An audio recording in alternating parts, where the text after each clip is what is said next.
ভিক চাইতে বেরোচ্ছে ইন্টারন্যাশনাল ভিখারি। হ্যাঁ, ভিক্ষা চাইতেছে। এই যে রমজান মাস দেখো না, সাদকা জাকাত ফেতরা বাদ দিবেন।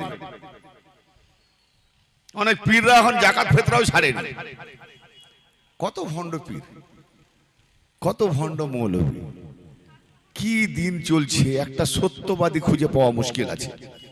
পীর কি আমাকে কোরআনের বিরুদ্ধে আমল দিলে আমি পীর মেনে নেবো? কেন আমি পীরকে মানতে যাবো? সেই পীরকে মানবো যে পীর আমাকে আলী পর্যন্ত নিয়ে যাবে এবং আলীর সিলসিলাতে আলীওয়ালা তালিম দেবে, কোরআন মোতাবেক তালিম দেবে।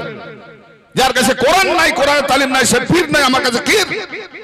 একজনের যে পাওনা, তার পাওনাটাকে লুটে নিয়ে চলে যাচ্ছে কথার প্রলোভন দেখিয়ে, জান্নাতের লোভ দেখিয়ে, জাহান্নামের ভয় দেখিয়ে।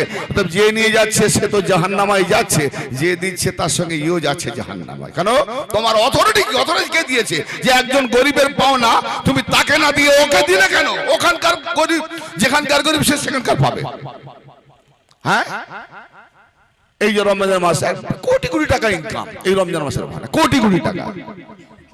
হ্যাঁ, আরে আমার মতো যদি কোটি লোক যদি 10 টাকা করে দেয়, হ্যাঁ, ভাবতে বড় অবাক লাগে। এটা ভিক্ষার নামে ইসলাম ধর্মকে কলঙ্কিত করছে এরা, কুলাঙ্গার সব। ইসলামে আমাদের একটাই জিনিস ভেবে নিয়েছি যে জুব্বা, টুপি, হুব্বা, দাড়ি আর ঠুকাঠুকি, এটা করলেই মনে হয় ধর্ম। না, ধর্ম এত সহজ নয় ভাই। ধর্ম জিনিসটা আলাদা। ধর্ম আমল যদি পার করতো তাহলে আজাজিল আগে পার হয়ে যাবে। সেই আজাজিল যিনি আমাদের আলা হযরত, কেননা নবী পাকের ফরমান মোতাবেক 3 কুড়ি 13টা ফিরকা, তার মানে 73টা ফিরকা। আমি সেই আগেকার সেই বুড়ি দাদিদের মানে লেখাপড়া না থাকার জন্য তারা 73 না বলতে পারে 3 কুড়ি 13, একটা 20 করে হিসাব নিত। তো 73 মধ্যে 72টা জান্নাতি হবে, একটা জাহান্নামী হবে, তাই না? জি, একটা জান্নাতি হবে। ও, কিন্তু যারা 72 তারা তো কেউ বলেনি আমরা জাহান্নামী হব। জাহান্নামীরাই নিজে নিজে মনে করে যে জান্নাতি তো আমরাই।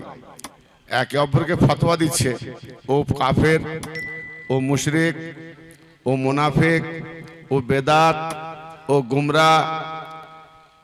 কেউ নিজেকে বলছে কাফের, গুমরা, ঠিক নিজের দলটাকে বাদ দিয়ে অপর দলটাকে বলতেছে। আবার সেই দলটা তার নিজেকে বাদ দিয়ে একে বলতেছে। তাহলে একে অপরে মুসলমান মুসলমান ভাই ভাই বলে, সেই ভাই আরেক ভাইকে বলছে জাহান্নামী। তাহলে এখানে বোঝা গেল তোমার ফতোয়ায় সে জাহান্নামী, তার ফতোয়ায় তুমি জাহান্নামী, সবাই জাহান্নামী। এই জন্য বলি কেন আমি সবাইকে জাহান্নামে পাঠাবো? বেশিরভাগটা জান্নাতি যাক, কেন সবাই তো ভাবে আমরা জান্নাতি। হ্যাঁ, যে জান্নাতে বাবা আদমকে উলঙ্গ করে পাঠিয়ে দিয়েছে, সেই জান্নাতে ঢোকার জন্য বেটাদের কি উৎপাত! হ্যাঁ, হুরের লোক, হুর হুর, নামাজ পড়তে পড়তে আমি হুর পাবো, এই হুরের নেশায়। তা আসেন ভাই, আমি যে কথা বলছিলাম যে 3 কুড়ি 13 ফিরকার 72টা জাহান্নামী হচ্ছে। তাহলে জাহান্নামী সাধারণ লোকরা করে না, জাহান্নামায় নিয়ে যাবে। জাহান্নামায় নিয়ে যাওয়ার জন্য জাহান্নামার আমল করায়। যে আমল করে সে নিজেও জানে না কি আমল করতেছে। এই যে রমজান মাস চলছে না, এই যে ইফতার করার 1 ঘন্টা পরে আজান হওয়ার পরে বুলেট ট্রেন চলছিল, হয়তো এখানে চলেনি, বহু জায়গায় চলে। মানে এত জোরে বুলেট ট্রেন চলে যে কি যে পড়তেছে, ও নিজে যে পড়ছে সে নিজেও বোঝে না, আর যে পিছনে দাঁড়িয়ে আছে সে নিজে, সেও বোঝে না। তা আব্দুল্লাহ ইবনে ওমরকে জিজ্ঞেস করলা হলো যে ইমামের পেছনে খতম তারাবি হয়, আমি কি নামাজ পড়বো? বলছে হ্যাঁ, গাধার মতো যদি মুখ তুলে দাঁড়িয়ে থাকতে ইচ্ছে হয় তো মুখ তুলে দাঁড়িয়ে থাক। কি বোঝা গেল? আমি বলিনি, মুসান্নাফ ইবনে আবি শাইবা থেকে, বুখারী ও মুসলিমের আব্বাজি মানে ওস্তাদ, তার হাদিস থেকে বললাম। ওমর তারাবি তৈরি করলো, হযরত ওমর থেকে তারাবি এলো, আর তার বেটাকে জিজ্ঞেস করতে গিয়ে সে বলছে গাধার মতো মুখ তুলে দাঁড়িয়ে থাক। ওই ইমাম কি বলছে সেও বোঝেনি, তুমিও বোঝোনি। হ্যাঁ, 20 রাকাত নামাজ, কোথাও আবার 8 রাকাত হয়। নামাজে 8 রাকাত ঠিক না 20 রাকাত ঠিক না দুটোই বেঠিক, এটা নিয়ে এত দ্বন্দ্ব। হাত উপরে বাঁধবে বুকের উপরে, না নাভির উপরে, না নাভির নিচে, না হাত ছেড়ে। এটা নিয়ে চার মাযহাবের চার মত। আমিন জোরে বলবে না আস্তে বলবে? এইগুলোতে যদি সমাধান না হয়, এদের কাছ থেকে দিন নেবে মানুষ, কি পাবে? সঠিক ধর্ম পাবে? তো এইসব হযরতদের বানিয়েছে কে? আজাজিল। এদের নাম লিখতে গেলে আগে হযরত, মাওলানা, ফলানা ফলানা, আমি কাম না ধরিনি, তার গায়ে লাগবে না, হযরত মাওলানা। তাহলে গুমরাহ করে কে? মৌলানা মৌলবী। এরা মৌলানা হবে, কোনো দোষ নাই। আলীকে মৌলানা বললে শিরক।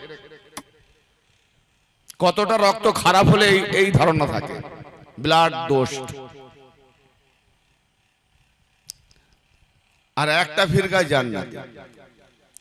তাহলে ওই 72 ফিরকা বানাবার মূলে কে? 72টা মৌলবী। তাদের নামের আগে কি? হযরত।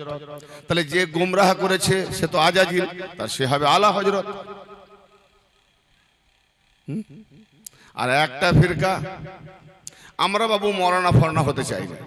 কেন? আমাদের মৌলানা আছে, আমাদের মৌলানা আলী আলাইহিস সালাম, আমাদের মৌলানা মুস্তাফা মুহাম্মদ রাসূলুল্লাহ সাল্লাল্লাহু আলাইহি সাল্লাম, আমাদের মৌলানা খুদ আল্লাহ তাআলা। আমরা তিন মৌলানাকে মানি, আল্লাহ মাওলা, নবী মাওলা, আলী মাওলা। আর যারা আলী মাওলাকে না মেনে নিজেরা মৌলানা হয়, এ কত বড় গুমরাহ। ওয়াজ শুরু করিনি, শুধু একটু টেলারে যাচ্ছি, অবস্থা খুব খারাপ।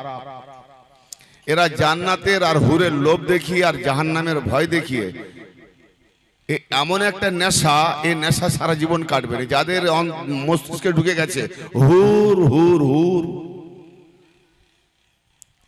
হ্যাঁ, অন্যান্য বিধর্মীরা বা ধর্মাবলম্বীরা শুনলে বলে জান্নাতরা কি সত্যি সতীখানা? না, অসতীখানা। কেন?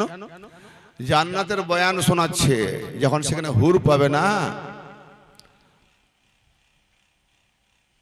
60 বছর শুধু মিলনেই কেটে যাবে। বাপ বেটার সঙ্গে দেখা করতে আসে বলে এখন যে হুরের সঙ্গে আমি মিলতেছি, কারোর সঙ্গে দেখা হবে না।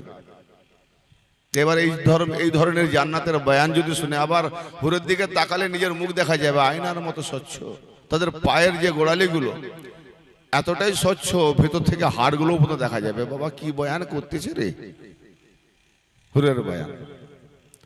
হ্যাঁ, তাদের বুকের দিকে তাকালে যে তাকাবে তার চেহারা দেখা যাবে, কত রূপ। তো কেন ফাঁসবেনি বলো তো? কেন মাথা ঢুকে মাথা কালো করবেনি? আবার মাথা, এটা হলো আল্লাহর নিশানি। এই জায়গাটা যদি জানতো যে এটা কি জায়গা, কোন মোকাম, তাহলে সে জীবনে আর কালো করতো না। আর যদি কালো হয়ে যেত, অপারেশন করে সে ওইটাকে উঠিয়ে পরশা করতো। কারণ এটা মুহাম্মাদি মোকাম আছে, আর সেই মুহাম্মাদি মোকামে কালো দাগ লাগাচ্ছে। বললে কি বলবে? এখান থেকে নূর চমকাবে, নূর। পুলিশের রাত পার হবো না, পুলিশের রাত পার হবো, ওখান থেকে নূর দেখবো, নূর, আলো দেবে, আলো ফোকাস। ওই ট্রেন লাইনের হেডলাইট ফোকাস, এই জন্য কালো। কালোতে আছে আলো। দুনিয়াতে দেখতে কালো, কিন্তু ওখানে দেখাবে আলো। এই জন্যে নামাজ রোজা বুলেট ট্রেন চালানো কতই না ভালো। সাংঘাতিক ব্যাপার, মানে ফাজলামির একটা সীমা আছে। কি বলে, কি পড়ে, কি বুঝিয়ে, নিজেই কিচ্ছু বোঝে না। একজন মদ মাতাল নেশা করলে ঘুমিয়ে গেলে 2-3 ঘন্টা পরে ঘুম থেকে উঠলে তার নেশা কেটে যায়।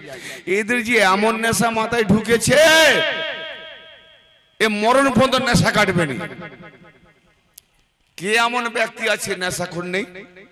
দুনিয়ার নেশা, টাকার নেশা, মেয়ের নেশা, সুদের নেশা, খেলার নেশা, আর সব থেকে বড় নেশা তো দুনিয়ার নেশা। আরো কিছু হোক, আরো কিছু হোক, মরণ হওয়ার সময় দেখছে তুই এইখানেই এসে গেলি।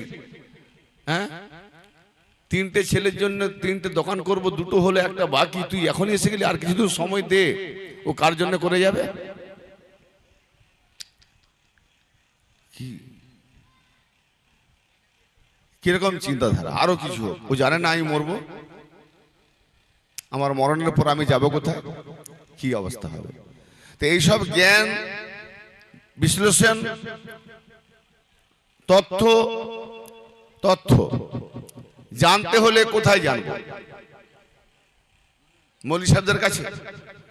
এরা দিন দেবে? ফেরেশতারা তো আজাজিল বড় মৌলভী সাহেবের কাছে ছিল। হ্যাঁ, সেই ফেরেশতারা আল্লাহ ছাড়া কাউকে সেজদা করতো না। কত আমল করেছে। আমল করার পরে আজাজিল সাহেব আলা হজরত বানানোওয়ালা সে জাহান্নামী হয়ে গেল, শয়তান হলো, ইবলিস হলো, জুতোখোর হলো, তাড়িত হলো। তাহলে আল্লাহকে সেজদা দিয়ে কোনো কাজ নাই কেন? আমরা আগেই দেখতে পেয়েছি আজাজিল সাহেবের অবস্থা খারাপ।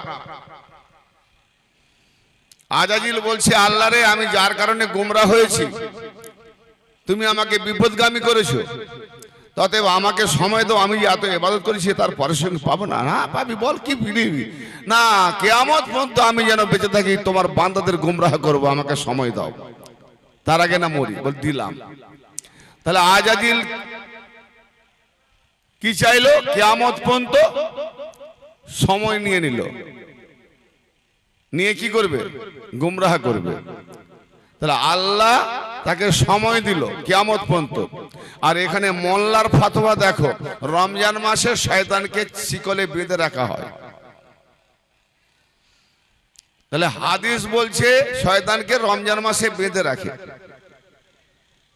আর আল্লাহ বলছে ছেড়ে দিয়েছি। তাহলে কোরআন বলছে ছেড়ে দিয়েছি, বাঁধাবাঁধির সিন নেই। আর হাদিস বলছে না, রমজান তুমি 11 মাস ছাড়া থাকো, রমজান মাসে বেঁধে রাখো। তাহলে কোরআন বিরোধী হলো না হাদিসটা? তাহলে যে হাদিস যদি বলে এটা নবীর হাদিস, তো নবী কি আল্লাহর বিরুদ্ধে কথা বলতে পারে? তাহলে এই হাদিসটা কাদের বানানো? এই মোল্লা তন্ত্রদের বানানো। শয়তানকে বলছে তুই তো অনেক কিছু করেছিস, 11 মাসে ছুটি কর, 1 মাস বেঁধে রাখি। কেন? বাকি আমাদের রাজত্ব করবে 1 মাস। রমজানের রোজা করেছে খরচা কমাতে, আর মোল্লারা বলে রোজা মাসে যত খরচা করবে বেহিসাব, কোনো খরচা নাই। আল্লাহর রহমত যেখানে হয় ফসলের দাম কমে। রমজান নাকি রহমতের মাস, ফজলতের মাস, মাগফিরাতের মাস। 11 মাসে ফসলের দাম কমে। রমজান মাসে যে তরমুজ, এই অন্য মাসে যে তরমুজ ছিল 20 টাকা, 30 টাকা, 40 টাকা, রমজান মাসে 80 টাকা। কি তাই না? এখন কত কত দাম, আমি তো কেনাকিনি করিনি। হ্যাঁ, তাহলে রমজান মাস যে রহমতের মাস, ফজলতের মাস, দাম তো কমবে, গরিবরা কিনে খাবে, এই তো বেড়ে গেল। তাহলে এটা আবার কোন শয়তান এলো, দাম বেড়ে গেল? 11 মাস যে শয়তান থাকে সে তার থাকলে দাম কমে। এখানে কোন মোল্লা শয়তান এলো, এমন ফতোয়া দিচ্ছে দাম বেড়ে যাচ্ছে। তাহলে সব থেকে বলছে তুই বেঁধে থাক, আমরা মোল্লার একটু শয়তানিগিরি করি। সাংঘাতিক ব্যাপার না? না খেয়ে মানে যদি রোজা হয়, তাহলে তুমি দুপুরে যেটা খেলে না ওটা তো বাঁচবে না, এক্সেস খরচা কমবে। কিন্তু দেখা যায় প্রতিদিন যদি তোমার একটা লোকের জন্য 100 টাকা খরচা হয়, রমজান মাসে হয় 150 টাকা, 200 টাকা। কেন? জিনিসের দাম বেড়ে গেল না? আবার সে কখন আজান দেবে, আসর থেকে জীবের লালাজ হতেছে, ফল টল কুচা রেডি থাক, মৌলভী সাহেব আজান দেবে, টাপাক করে গিলতে গিলতে খাবি, ছাড় নেই। রমজান মাসে ফজিলতের মাস, রহমতের মাস, আমি তো দেখছি গজবের মাস, খালি দাম বেড়েই যাচ্ছে। হ্যাঁ, এই মাসে বিয়ে শাদী দিলে খরচা ডবল, এই মাসে মেহমান এলে খরচা ডবল, রমজান মাস ফুরিয়ে গেলে আবার কমে যাবে। তাহলে যে মাসে দাম বাড়ে সেটা রহমতের মাস হয় না গজবের মাস? গজবটা বানালো কে? সে শয়তান ছিল 11 মাসে গজব বাড়েনি, মোল্লা শয়তান এসে গজব বাড়িয়ে দিয়েছে। কি সাংঘাতিক ব্যাপার! কোথাকার এসব হাদিস পেয়েছো ভাই? কোরআনকে পিছনে ফেলে রেখে হাদিস হাদিস করছো, আর জীবন কাহিনী শোনাচ্ছ, ঢেলে রাস্তায় ঢেলে যে জীবন কাহিনী ইতিহাসগুলো বিক্রি হয়, সেই মানুষের লেখা কিতাবকে দিন বানাচ্ছ, আর আল্লাহর দেওয়া কোরআনকে পিছনে ফেলে রেখেছো। ঠিক তোমার ধর্মে, এটা ইসলাম ধর্ম, এসব মোল্লা মৌলবীদের বানানো ধর্ম। ইসলাম ধর্ম নিতে গেলে পাক পাঞ্জাতন যেখানে আছে সেখানে যেতে হবে। মাওলা আলী পাকের সাজারা যে রুটে আছে সেই রুটে যেতে হবে। সিরাতে মুস্তাকিম তুমি এখনো জানো না? খোদার কসম 5 ওয়াক্ত নামাজ যারা পড়ছে তাদেরকে বলছি এখনো তুমি হেদায়েত হয়নি, গোমরা আছো। কারণ তুমি নিজেই নামাজ পড়তে পড়তে প্রমাণ দিচ্ছ যে আমি এখনো হেদায়েত হইনি। তাই রোজ তুমি চাইছো ইহদিনাস সিরাতাল মুস্তাকিম, হে আল্লাহ আমাকে সোজা পথে হেদায়েত করো। তার মানে তুমি এখনো হেদায়েত হওনি, তাই হেদায়েত চাইছো। তো বলতে বলতে তো মরেই গেলে। সিরাতাল লাযিনা আনআমতা আলাইহিম, তাদের পথে হেদায়েত করো যাদের উপরে আল্লাহ অনুগ্রহ করেছে। তাহলে নামাজ যে চাইলাম আল্লাহ তাদের পথে চালাও যাদেরকে তুমি অনুগ্রহ করেছো, খাস করে বেছে নিয়েছো। তো তাদেরকে যারা ধরছে, যাদেরকে যারা ধরেছে, তাদের দিকে যারা শামিল হয়েছে, তাদের সাজরাতে যারা শামিল হয়েছে, তাদের কাছে যারা বায়াত হয়েছে, তারাই সিরাতে মুস্তাকিম পেয়েছে। তোমার মতো মোল্লা নামাজ পড়লেও এখনো তুমি হেদায়েত হওনি। তুমি সূরা ফাতিহা নিয়ে বসো। এই সূরা ফাতিহা হলো সব কিতাবের আসল কিতাব, সেটা তুমি জানো। সূরা ফাতিহা তুমি জানো না, আসল জ্ঞান তোমার নাই। এখন তুমি কিতাবটাই বোঝো না, কাগজের কিতাবকে নিয়ে ভাবছো। আরে কাগজের কিতাব নাজিল হয় না, খুদ নবী মুস্তাফা কিতাব, আর আলী হলো কোরআন। অতএব কাগজের কিতাব দলিল, নুসখা হলো পীরের সুরাত, আর আলী হলো কোরআন, কিতাব মুহাম্মদ। জিন্দা কোরআন যেখানে আছে সেখানে যাও, তবে হেদায়েত পাবে, সিরাতে মুস্তাকিম পাবে। নইলে ঠুকে ঠুকে মরে জাহান্নামে যাবে। আল্লাহ পাক কোরআন পাকে সূরা 72 নম্বর সূরার নাম জিন, আয়াত নাম্বার 18। এই আয়াতের কতটা জ্ঞান আছে আমাকে জবাব দেবে। ওয়া আন্নাল মাসাজিদা লিল্লাহি ফালা তাদউ মা'আল্লাহি আহাদা। মসজিদ আর মাসাজিদ, মসজিদ এক বচন, মাসাজিদ বহু বচন, মানে মসজিদ সমূহ। সমস্ত মসজিদ আল্লাহ পাকের জন্য।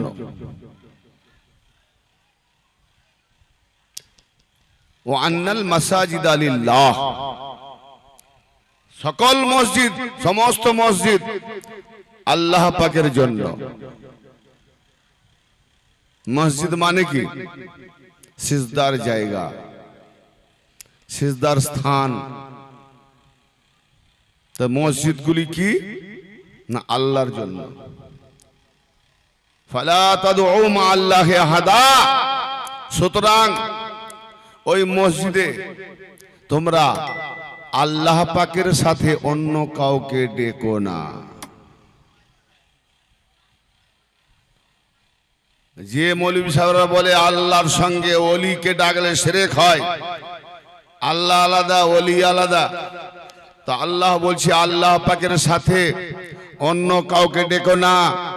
অন্য কাউকে ডাকতে আল্লাহ কোরআন নিষেধ করেছে। যদি কেউ ডাকে তাহলে সে গোমরা, আল্লাহর বিরুদ্ধাচরণ করলো। তো আল্লাহ পাকের সাথে মসজিদে ডাকা হয় না। তুমি ডাকতেছো আল্লাহু আকবার, আবার ডাকতেছো আশহাদু আন্না মুহাম্মাদার রাসূলুল্লাহ। তুমি ডাকতেছো আল্লাহকে, আবার ডাকতেছো আসসালামু আলাইকা আইয়ুহান নাবিয়্যু। তাহলে আল্লাহর সাথে ডাকা হলো না? তুমি ডাকতেছো কি আল্লাহকে, আল্লাহু আকবার, আল্লাহকে ডাকতেছো, আবার নামাজের মধ্যে পড়ছো কুল ইয়া আইয়ুহাল কাফিরিন, বলে দাও এ কাফেররা। তাহলে আল্লাহর সঙ্গে কাফেরকে ডাকতেছো। তুমি বলতেছো তাব্বাত ইয়াদা আবি লাহাব, আবু লাহাবের দুটো হাত ভেঙে যাক।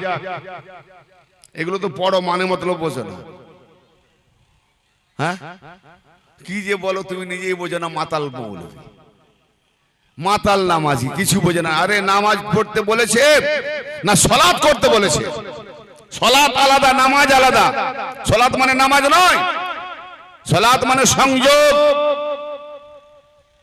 যদি থাকে জ্ঞান, উত্তর চাই আমাকে শিখিয়ে দাও। বাচ্চা ছেলের মতো শিখে নেবো, তোমাকে গুরু বলে মেনে নেবো, কদম তলে আমি তোমার গোলামি করব। কি বলছে? আগে নামাজ না আগে উজু? সবাই জানে আগে উজু। পাক পবিত্র না হলে নামাজ পড়া যায় না। কিন্তু কোরআন কি বলছে? ওই জন্য কোরআন পিছনে ফেলে রেখেছো, জ্ঞান নাই। কোরআন বলছে মক্কা জীবনে আর মদিনা জীবন, দুটো জীবন নবী পাকের। তাহলে কোন জীবনটা আগে নবী পাকের? মক্কি না মাদানী? মক্কি। মক্কাতে ওনার জন্মভূমি, মক্কাতে 13 বছর দিনের প্রচার করেছেন, মুসলিমে মাত্র কয়েকজন, ওনাকে রাখতেই দিল না, এত শত্রু হয়ে গেল। আখেরে শত্রুদের জ্বালায় পুরো ঘর যখন বন্দি করে ফেললো রাত্রিতে, সেই রাত্রিতে মওলা আলীকে তার বিছানায় শুই করে দিয়ে আমার নবী বেরিয়ে গেলেন অন্ধকারের রাতে। হ্যাঁ, যে বেকুব নাদান শয়তানরা আমার নবীকে দেখে বলতো আল আমিন যাচ্ছে, আমানতদার যাচ্ছে, বিশ্বস্ত ব্যক্তি যাচ্ছেন, আমার নবী রাস্তায় যাচ্ছেন, সাদেক যাচ্ছেন, সত্যবাদী যাচ্ছেন, আর তিনি সেই সত্য কথা প্রচার জয় শুরু করলেন, তারাই আবার শুরু করলো। কেন না, তাদের বাপ দাদাদের ধর্মের আঁচ লেগে গেছে। তারা যে বাপ দাদা পুরনো ধর্ম পালন করে আসত, সেই ধর্মের উপরে কুঠারাঘাত হচ্ছে যখন নবী মুহাম্মদ তাওহীদের ধর্ম প্রচার করলেন। ঠিক আজকে আমরা যখন আল্লাহ পাকের তরফ থেকে রাসূল আর নবী আর আলীর যখনই আমরা দিন প্রচার করি, তখন এই পুরনো ধর্ম বাপ দাদাদের মান্যওয়ালা ঠোকাঠুকি ধর্মের উপরে এই মৌলবীদের মাথায় আঘাত হয়, কোরাতের মতো আঘাত লাগে, তখন এরা ফতোয়া দেয়। ঠিক সেই রকম আজকেও এরা এইভাবে ফতোয়া দিচ্ছে। নবী পাকের তাওহীদের বাণী আল্লাহর তরফ থেকে যেই প্রচার শুরু করলো, তার আগে ভালো ছিল যখন ধর্ম প্রচার করেনি, আর যেই শুরু করেছেন অমনি শত্রু হয়ে গেল। তো আজকেও যদি আমরা আবার ওদের মতো যদি বলি বাপদাদা যে ওই বাপদাজ করে এসছে, তাহলে ঠিক আছে, দারুণ বক্তা। কিন্তু আমি যখন কোরআন নিয়ে বক্তব্য দিই, তখন এই মৌলবীদের বানানো ধর্ম বাপদাদা থেকে যে চলে আসছে, তখন এদের মাথায় জুতোর বাড়ি পড়ে। অবাক লাগে, কোনটা ঠিক কোনটা বেঠিক ভাবার দরকার নাই, বোঝার দরকার নাই। আরে দলীয় মনোভাব ছাড়ো, বাপদাদা কি করেছে সেটা আমি বাপদাদা ধর্ম পালন করলে আমাকে বাপদাদা পার করবে না। আমার প্রশ্ন, আমার আমল, আমার দিন, আমার সম্পর্কে প্রশ্ন হবে, আমি কি করে বাঁচবো? কেউ জানে না ভুল করেছে, না জেনে ভুল করেছে, আল্লাহ ক্ষমা দিতে পারেন। আমি যখন জেনে যাচ্ছি এটা বেঠিক, তারপরেও দেখবে আমার বাপদাদা এই ধর্ম করে গেছে, আমি বেঠিক হলেও আমি তো পড়ে থাকবো। থাক, গুমুত খা। গুও হালকা, নরম, গোবরও নরম, আর হালুয়াও নরম। আবে নরম হলে কি সবটা খাওয়া যায় নাকি? হ্যাঁ, নরম হলে সব খাওয়া যায়? গুও নরম, গোবর নরম, এই অন্ধ মৌলবী। হ্যালো, মান কানা ফি হাজিহি আমা ফাহুয়া ফিল আখিরাতি আমা। যে এখানে অন্ধ, সে ওখানেও অন্ধ। অন্ধ কি করবে? অন্ধকে খেতে দিয়েছে, দেখি নাতি পোতা থাকলে রহস্য করবে, একটু গোবর নিয়ে চলে এলো, পাশে দিয়ে দিল, আর বৌমা দিয়ে গেছে হালুয়া। কি রে, দুটো হালুয়া, এই তো দারুণ ব্যাপার। টিপে দেখে নরম। হালুয়াটা যখন খেয়েছে দারুণ, তাহলে এটাও খেয়ে দেখি, এটা খেয়ে দেখে, আরে বাবা, তো গোবর। হ্যাঁ, আর যে পাগল হতো সেই গোবর বুঝতে পারবে, সে সব খেয়ে নেবে, কেন পাগলের ভালো মন্দ নেই। তো আজকের যে সমাজ, এই পাগলের থেকেও পাগল একটু বুঝে না আমি কি বলছি। তুমি আল্লাহর ইবাদত করবে কোন মসজিদ? কাকে বলে মসজিদ? মানুষ যে ইট পাথরের মসজিদ বানায়, ওই মসজিদ বলেছে নাকি? আল্লাহর জন্য মসজিদ, মসজিদ মানে মোল্লা বানিয়ে দেবে ভিক চেয়ে, যে আল্লাহ যে হকারগিরি করতে বেড়ায় না, টোটো নিয়ে, পিলপিলি নিয়ে, মারুতি নিয়ে, বাবরুতি নিয়ে,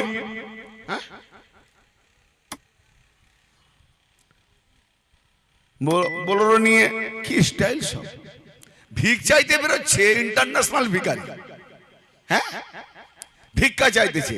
এই যে রমজান মাস দেখো না, সাদকা জাকাত ফেতরা বাদ দিবেন। অনেক পীররা এখন জাকাত ফেতরাও ছাড়েনি।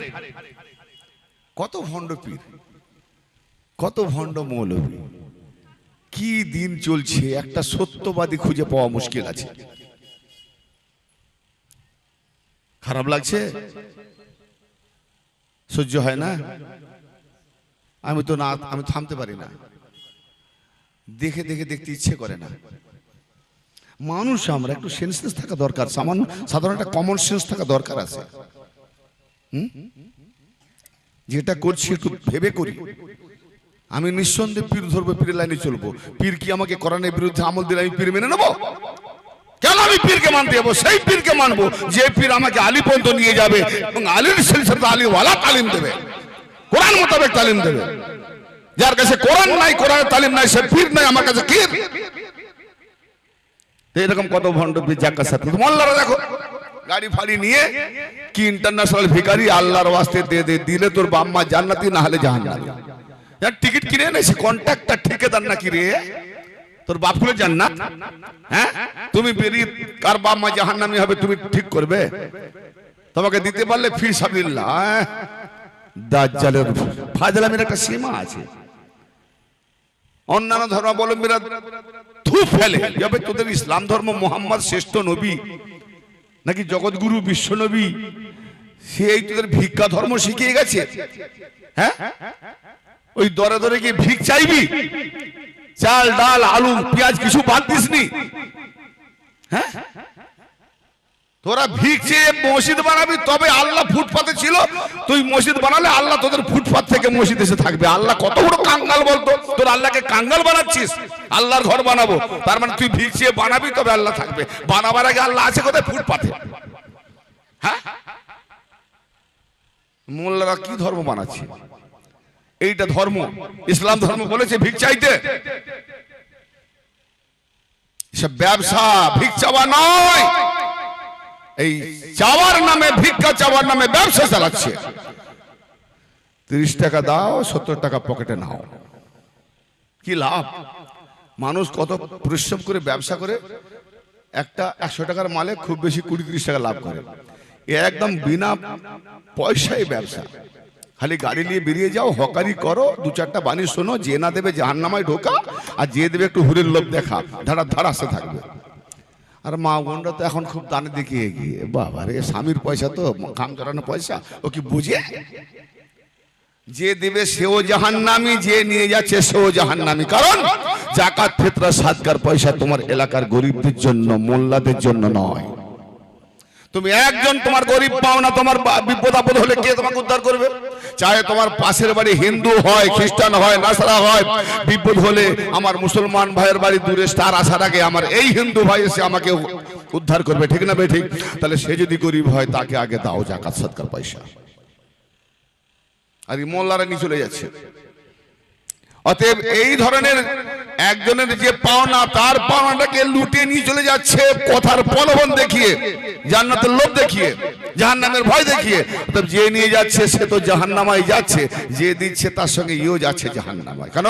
তোমার অথরিটি কে দিয়েছে যে একজন গরিবের পাওনা তুমি তাকে না দিয়ে ওকে দিলে কেন? ওখানকার গরিব, যেখানকার গরিব সে সেখানকার পাবে। হ্যাঁ, এই যে রমজান মাসে কোটি কোটি টাকা ইনকাম, এই রমজান মাসের কোটি কোটি টাকা। হ্যাঁ, আরে আমার মতো যদি কোটি লোক যদি 10 টাকা করে দেয়, হ্যাঁ, ভাবতে বড় অবাক লাগে। এটা ভিক্ষার নামে ইসলাম ধর্মকে কলঙ্কিত করছে এরা, কুলাঙ্গার সব। খুব আফসোস, আমি ওয়াজ শুরু করিনি, টেলার বলছি। আজকে মুসলমান এতটাই আমরা সমাজ নিচে নিরেট মূর্খ, 2-4টা শিক্ষিত বেরালেও সে মূর্খের সঙ্গে মূর্খ হয়ে যায়। একটু বোঝার চেষ্টা করছি না যে আমি যেটা করছি এটাকে ঠিক? আরে কোরআন পড়ো, কোরআন বোঝো। আর কোরআন বুঝতে গেলে, কোরআন পড়তে গেলে কোরআন ওয়ালাকে যে ধরতে হবে, সে কোরআন ওয়ালা হলো আহলে বায়তে রাসূল।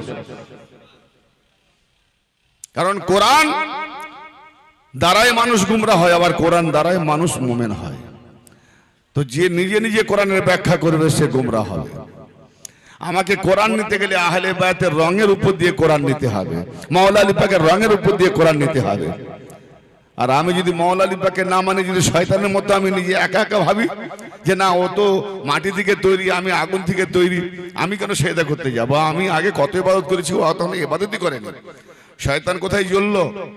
আদম একটা ওয়াক্ত নামাজ পড়েনি, জান্নাতে ঢুকে গেল, বিনা আমলে জান্নাতে ঢুকে গেল। হ্যাঁ, বলো আল্লাহকে যে আদম তো কোনো ইবাদতই করেনি, জান্নাতে দিলে কেন?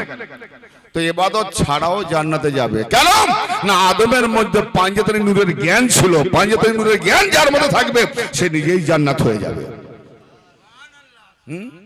এই মোল্লা কি জান্নাত দেবে? জান্নাত মরার পরে নয়, জান্নাত মরার আগে। যদি কামেল পীর থাকে তো বুঝে নাও তুমি নিজেই জান্নাতকে নিয়ে ঘুরতেছো। তুমি কে সেটা কি তুমি জানো? তোমার থেকে আলাদা, আল্লাহ আলাদা আছে। ওয়াহুয়া মাকুম আইনামা কুনতুম, তুমি যেখানেই থাকো না কেন আল্লাহ তোমার সাথেই আছেন। তবে আমার সাথে যদি আল্লাহ থাকে, মানুষের সঙ্গে যদি আল্লাহ থাকে, তাহলে মানুষ মসজিদে গেলে আল্লাহও মসজিদে যাবে, মানুষ না গেলে আল্লাহও যাবে না। তাহলে মসজিদটা কোনটা? আমার সঙ্গে যে আল্লাহ থাকে। ইন্নাল্লাহা খালাকা আলা আদামা সুরাতিহি, রাওয়াহুল বুখারী। হাদিসে কুদসি নবী পাকের জবান আল্লাহ বলছেন, নিঃসন্দেহে আমি আমার সুরতে মানুষকে তৈরি করেছি। তাহলে মানুষের সুরতটাই হলো আল্লাহর সুরত। যেটা আল্লাহ সুরত তার সঙ্গে আল্লাহ থাকে। অতএব বান্দা গেলে আল্লাহ থাকে, বান্দা আল্লাহতে, আল্লাহ বান্দাতে। এই বরফ, তুই কোত্থেকে সৃষ্টি হয়েছিস? পানি থেকে। পানি কোথায়? ও সাগরে। এই মুনিম সাহেব, তোমাকে কে সৃষ্টি করেছে? আল্লাহ। আল্লাহ কোথায়? ও উপরে। আল্লাহ কোথায়? উপরে। সেজদা কাকে দেবো? না আল্লাহকে। তাহলে আল্লাহ যদি উপরে, সেজদা দেবো কি করে? বলে আল্লাহ বলছে জমিনে দে। আপনি জমিনে মাথা দিলে তো আল্লাহকে মাথা দেওয়া হলো না, পাছা দেওয়া হলো, কি করবি? কেন আল্লাহ উপরে, আর মাথা নলি জমিনে। তো মাথা নিল জমিন, পাছা নিল আল্লাহ। হ্যাঁ, এ তো নিজে জানে না যে আমার মধ্যে আল্লাহ যখন থাকে তো আল্লাহ উপরে কেন? আমি সেজদা দেবো, আল্লাহ যদি আমাতে থাকে তাহলে সেজদাটা আমি নিজেকেই দেবো। পীর ধরেছে যারা, কামেল পীরের কাছে জিজ্ঞেস করে যে আমার মধ্যে যদি আল্লাহ, আমি সেজদা আবার দেবো কাকে? নাহনু আকরাবু ইলাইহি মিন হাবলিল ওয়ারিদ, তোমার শাহরগের থেকেও আরো করিব আল্লাহ আছে। শাহরগ ফ্রেশ রক্ত যে চলাচল করে, যেটা ডিস্টার্ব হয়ে গেলে মানুষ ডেড। এই ঘাড়ে যে একটা শাহরগ আছে, ওইটা যদি বন্ধ হয়ে যায় না, ব্লাড, ডেড মানুষ। বলছি তোমার প্রাণটা ওইখানে, তোমার প্রাণ যতটা কাছে, ওর থেকে আমি আল্লাহ আরো কাছে আছি। তো যদি আমার কাছে থাকে আমি সেজদাটা দেবো কোথায়? যদি আল্লাহকে দিই তো আল্লাহ তো আমাতেই আছে, তাহলে আমাতেই সেজদা দিতে হবে। আমি হলাম আল্লাহর মসজিদ। অতএব এই মসজিদে ডাকতে গেলে সূরাতে মুহাম্মদ আর সিরাতে দেখিয়ে দিচ্ছি আল্লাহ পাক বিরাজ আছেন। সূরাতে মুহাম্মদী সূরাত, সিরাতে সূরাতে আল্লাহ ও রাসূল আছেন। আর এই দুজনকে নিয়ে মওলা আলী বিলায়াত চালাচ্ছেন।